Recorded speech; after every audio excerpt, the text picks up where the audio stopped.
continue with chapter 12 today. Okay. All right, let's get started.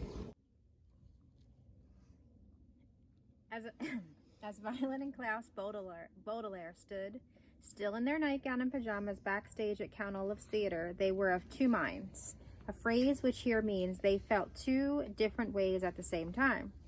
On one hand, they were, of course, filled with dread. From the murmur of voices they heard on stage, the two Baudelaire orphans could tell that the performance of the marvelous marriage had begun, and it seemed too late to do anything to foil Count Olaf's plan. On the other hand, however, they were fascinated, as they had never been backstage at a theatrical production, and there was so much to see. Members of Count Olaf's theater troupe hurried this way and that, too busy to even glance at the children. 3 very short men, carrying a large flat piece of wood painted to look like a living room. The 2 white-faced women were arranging flowers in a vase that from far away appeared to be marble, but close up looked more like cardboard. An important-looking man with warts all over his face was adjusting enormous light fixtures.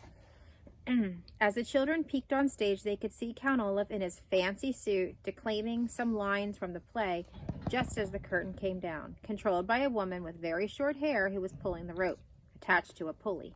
Despite their fear, you see, the 2 older Baudelaires were very interested in what was going on, and only wished that they were not involved in any way.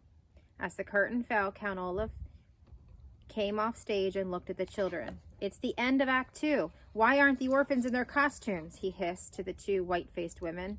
Then, as the audience broke into applause, his anger expression turned to one of joy, and he walked back on stage. Gesturing to the woman to raise the curtain, he went to the exact center of the stage and took elaborate bows as the curtain came up. He waved and blew kisses to the audience as the curtain came down again, and then his face once again filled with anger. "Intermission is only 10 minutes, he said, "and then the children must perform. Get them into costumes quickly." Without a word, the 2 white-faced women grabbed Violet and Klaus by the wrists and led them into the dressing room. The room was dusty but shiny, covered in mirrors and tiny lights so the actors could see better to put on their makeup and wigs, and there were people calling out to one another and laughing as they changed into clothes. One white-faced woman yanked Violet's arms up and pulled off her nightgown and thrust a dirty white dress at her to put on. Klaus, meanwhile, had his pajamas removed, and he was put into a blue sailor suit that itched and made him look like a toddler. "Isn't this exciting?" said a voice. And the children turned to see Justice Strauss, all dressed up in her judge's robes and powdered wig. She was clutching a small book. "You children look wonderful." "So do you," Klaus said. "What's that book?" "Why, those are my lines," Justice Strauss said. "Count Olaf told me to bring a law book and read the real wedding ceremony in order to make the play as realistic as possible. All you have to say, Violet, is, 'I do.' But I have to make quite a speech. This is going to be so much fun." "You know what would be fun," Violet said carefully, "is if you changed your lines around, just a little." Klaus's face lit up. "Yes, Justice Strauss, be creative. There's no reason to stick to the legal ceremony. It's not as if it's a real wedding." Justice Strauss frowned. "I don't know about that, children," she said. "I think it would be best to follow Count Olaf's instructions. After all, he's in charge." "Justice Strauss," a voice called. "Justice Strauss, please report to the makeup artist." "Oh, my word, I get to wear makeup," Justice Strauss said.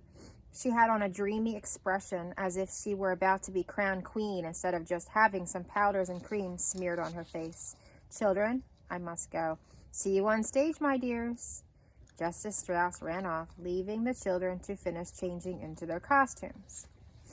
One of the white-faced women put a flowered headdress on Violet, who realized in horror that the dress she had changed into was a bridal gown. The other woman put a sailor cap on Klaus, who gazed in one of the mirrors, astonished at how ugly he looked. His eyes met those of Violet, who was looking in the mirror as well. I'm going to read a little bit more, okay? What can we do? Klaus said quietly. Pretend to be sick? Maybe they'll call off the performance. Count Olaf would know what we were up to, Violet said gloomily. Act 3 of The Marvelous Marriage by Al Funkoot is about to begin, a man with a clipboard shouted. Everyone, please, get in your places for Act 3. That's where I'm going to stop. All right, tomorrow I'll try to read the end of chapter... Yep, I'll read to the end of chapter 12, and then we're only going to have one chapter left, 13. Okay? See you later.